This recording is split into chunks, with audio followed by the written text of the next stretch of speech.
ना अचार, ना मुरब्बा और ना ही खट्टी मीठी लौंजी।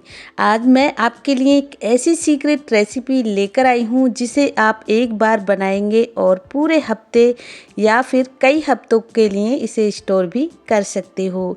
इतनी चटपटी, इतनी मसालेदार और इतनी जायकेदार कि बच्चों के टिफ़िन से लेकर बड़ों की थाली तक हर जगह इसकी मांग होगी। इसकी सबसे बड़ी खासियत जानते हैं आप? इसे बनाने का तरीका इतना अनोखा है कि शायद ही आपने पहले कभी देखा होगा। तो चलिए दोस्तों, शुरू करते हैं इस कच्चे आम और प्याज की अनोखी रेसिपी को बनाना। सबसे पहले क्या करें, आम को धुल लें। मैंने 4 कच्चे आम लिए हैं मीडियम साइज के। तो आम को धुलने के बाद अच्छे से पोंछ लें। इनमें पानी वगैरह बिल्कुल नहीं होना चाहिए। पोंछने के बाद इन्हें एकदम से ड्राई बना लें, क्योंकि इस रेसिपी को हम स्टोर करने वाले हैं, तो इसीलिए मॉइस्चर बिल्कुल भी ना रहे, जिससे रेसिपी लंबे समय तक खराब नहीं होगी।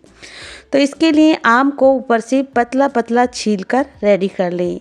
तो मैंने यहाँ पर चारों ही आम को इसी तरह से छीलकर तैयार कर लिया है। वैसे आप चाहें तो इसे ज़्यादा क्वांटिटी में बनाकर स्टोर भी कर सकते हो। अभी आम की शुरुआत ही है और आप इस रेसिपी को बनाकर स्टोर कर सकते हो। एक बार बनाएं, हफ्तों के लिए स्टोर कर कर मज़े से इसे एंजॉय कर सकते हैं। तो दोस्तों, मैंने यहाँ पर सारे ही कच्चे आम को छील लिया है। बारी आती है इन्हें कट करने की। अगर आम के अंदर जाली बन गई है तो आप ऊपर की तरफ से इस तरह से कट कर लें, जैसे कि मैं इन्हें कट कर रही हूँ। इनमें जाली बनी हुई है, और अगर जाली नहीं बनी है तो आप इन्हें बीच से कट कर लें। और इन्हें हम कुछ इस तरह से छोटे छोटे टुकड़ों में कट करेंगे। ज़्यादा बड़े टुकड़े इसके हमें नहीं रखने हैं, क्योंकि इस रेसिपी को हम स्टोर करने वाले हैं। तो इस तरह से आपको छोटे टुकड़ों में कट करके रेडी करना है। तो दोस्तों, जो ये कच्चा आम होता है काफ़ी हेल्दी होता है, विटामिन सी से भरपूर होता है, और इसका इस्तेमाल हमारे डाइजेशन के लिए बहुत ही ज़्यादा अच्छा भी होता है। एक बार बनाकर और खाकर देखिए, आपको खुद ही इसका रिजल्ट मिलेगा। और मैंने यहाँ पर 3 से 4 ये मीडियम साइज़ की प्याज ली हैं। इनका छिलका निकाल लें और इनको भी हम कुछ इस तरह से कट करेंगे। एकदम बारीक आपको इन्हें कट नहीं करना है, इन्हें भी इस तरह से कट करना है जिस तरह से आप लंबाई में अक्सर कट करते हो कोई भी इस तरह की रेसिपी बनाने के लिए। तो मैंने इन्हें लंबाई में पतला पतला इस तरह से कट किया है। वैसे आप चाहें तो प्याज की क्वांटिटी बढ़ा सकते हो, यानी कि 6 से 7 प्याज इसमें ऐड कर सकते हो 4 आम के साथ। और मैंने यहाँ पर 5 से 6 ये हरी मिर्ची ली हैं। इनको भी हम इसी तरह से कट कर लेंगे बारीक बारीक। तो इस तरह से सारी तैयारी हमारी हो चुकी है, सारी चीज़ें हमने कट कर ली हैं। अब मैंने यहाँ पर 4 से 5 लहसुन की कलियाँ ली हैं छीलकर, एक छोटा टुकड़ा अदरक का। इन दोनों को हम इस तरह से ग्रेटर से ग्रेट कर लेंगे। आप चाहें तो इन्हें चॉप कर सकते हो, क्योंकि इनकी क्वांटिटी काफ़ी कम है, इसलिए मैंने मिक्सी के जार का इस्तेमाल नहीं किया है। इसी तरह से दोनों चीज़ों को ग्रेट कर लिया है। अब एक पैन लेंगे और गैस को ऑन कर दिया है। इसमें 1 बड़ा चम्मच साबुत सौंफ, 1 बड़ा चम्मच साबुत जीरा और 1 चम्मच जो राई होती है या फिर सरसों, उसको ले लीजिएगा। और काली साबुत मिर्च और 1 बड़ा चम्मच साबुत धनिया को हम अच्छे से लो फ्लेम पर गरम कर लेंगे। ऐसा करने से इनकी सारी ही नमी, मॉइस्चर निकल जाएगा और जो मसाला है वो अच्छे से गरम हो जाएगा। तो इस तरह से जब आप इस मसाले को भून कर लोगे ना, तो रेसिपी बिल्कुल ख़राब नहीं होगी। तो मसाले अच्छे से रोस्ट हो चुके हैं, इन्हें ठंडा करने के लिए हम रख देते हैं। और तब तक हम इसी पैन में 2 बड़े चम्मच ऑयल डालेंगे, क्योंकि सरसों के ऑयल से बहुत ही ज़्यादा टेस्टी बनती है हमारी रेसिपी। जैसे ही ऑयल गर्म हो जाएगा, इसमें हम आधा छोटा चम्मच मेथी दाना और आधा छोटा चम्मच कलौंजी, 2 चुटकी हींग डालकर अच्छे से फ्राई कर लेंगे। जैसे ये फ्राई हो जाएंगे, फ्लेम को लो रखेंगे और बारीक कट की हुई इसमें हरी मिर्ची और जो प्याज हमने कट की थी, उन सारी ही प्याज को डाल देंगे। तो दोस्तों, मैंने यहाँ पर प्याज की क्वांटिटी थोड़ी सी कम रखी है, यानी कि इस रेसिपी में प्याज की क्वांटिटी थोड़ी सी ज़्यादा रहती है। आप चाहें तो कम ज़्यादा अपनी पसंद के अकॉर्डिंग रख सकते हैं। और प्याज को हल्का सा सुनहरा होने तक भूनना है, ज़्यादा ज़्यादा आपको प्याज को फ्राई नहीं करना है। देख सकते हैं पहले से जो इसका कलर है काफ़ी हद तक चेंज हो गया है और मीडियम फ्लेम पर मैंने इसे भूनकर रेडी किया है। अब हमने जो चॉप किया था, ग्रेट किया था लहसुन और अदरक, उसको इस वक्त डाल दें और इसको भी साथ में ही अच्छे से भूनकर तैयार कर लेंगे। तो इसकी आपको भुनाई अच्छे से करनी है। अगर आप भी मेरी तरह इस रेसिपी को स्टोर करना चाहते हो तो जो लहसुन अदरक प्याज हैं अच्छे से इन्हें भूनना है। तो इस स्टेज पर हम इसमें ऐड कर देंगे कट किए हुए कच्चे आम। इन्हें आपको धुलना नहीं है, जैसे हमने कट किया था वैसे ही इन्हें डाल देना है। पहले आपको साबुत कच्चे आम को धुलकर रेडी कर लेना है, अच्छे से पोंछकर रेडी करना है। बाद में बिल्कुल भी पानी का इस्तेमाल नहीं करना है। इस रेसिपी को बनाते वक्त हम पानी का इस्तेमाल बिल्कुल नहीं करेंगे। और अच्छे से इन्हें चलाने के बाद अब इसमें जाएगा 1 छोटा चम्मच हल्दी पाउडर, 1 छोटा चम्मच कश्मीरी लाल मिर्ची का पाउडर और साथ में ही टेस्ट के अकॉर्डिंग 1 छोटा चम्मच नमक भी इसमें हम डाल देते हैं।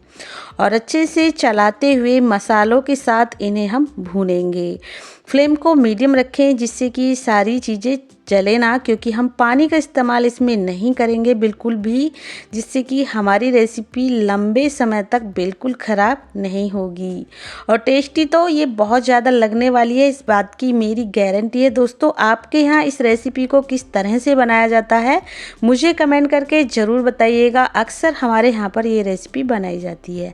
अब इसे लो फ्लेम पर इसी तरह से भूनते रहेंगे तब तक जो हमने मसाले भुने थे वो ठंडे हो चुके हैं और इन्हें हम मिक्सर के जार में थोड़ा सा दरदरा पीस कर रेडी कर लेते हैं। इस तरह से जब पूरी तरह से ये मसाले ठंडे हो जाएं तभी आपको इन्हें इस तरह से पीसना है। पिस चुके हैं ये मसाले, देख सकते हैं हल्के से दरदरे हैं। अब हम इसमें इन मसालों को डाल देंगे और फ्लेम को लो रखते हुए मैंने बीच बीच में इन्हें चलाया भी था। सारा ही मसाला डालने के बाद लो फ्लेम पर अच्छे से चलाएंगे जिससे कि इन सारे ही आम पर इस मसाले की कोटिंग अच्छे से हो जाएगी।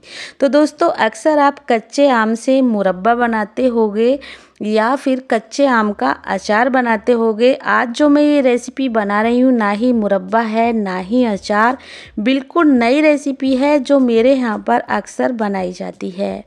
अब मिक्स करने के बाद हम इसे ढक देंगे, फ्लेम को लो रखेंगे और लगभग लो फ्लेम पर 3-4 मिनट के लिए इसे कुक करेंगे।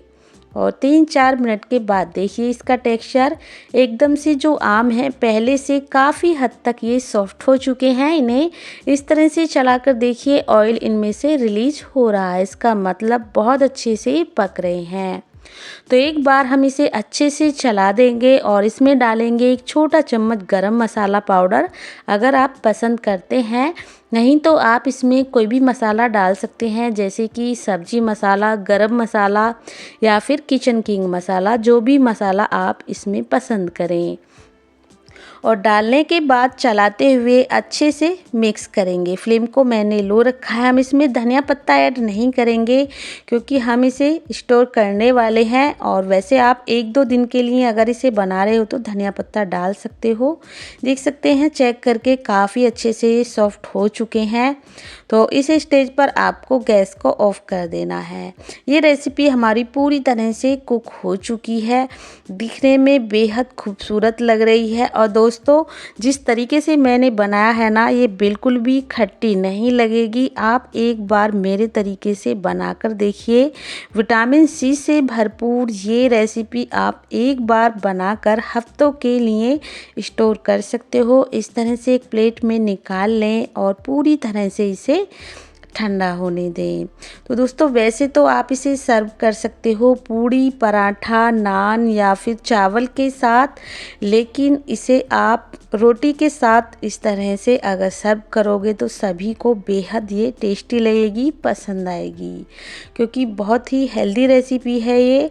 विटामिन सी इसमें काफ़ी हद तक होता है और इस तरह से आप इसे रोटी के साथ एंजॉय कर सकते हो। उम्मीद करती हूँ दोस्तों आज की रेसिपी आपको आपको बहुत ज़्यादा पसंद आएगी। ये रेसिपी आपको कैसी लगी मुझे कमेंट करके ज़रूर बताइएगा, और देश के किस कोने किस शहर से इस रेसिपी को आप देख रहे हो ये भी आप मुझे ज़रूर बताइएगा, जिससे कि मैं आपको थैंक यू बोल सकूं। और इसी तरह की नई नई रेसिपी देखने के लिए कुक विद पुष्पा को सब्सक्राइब करना बिल्कुल ना भूलिएगा। मिलते हैं फिर किसी रेसिपी के साथ, तब तक के लिए थैंक यू, बाय बाय।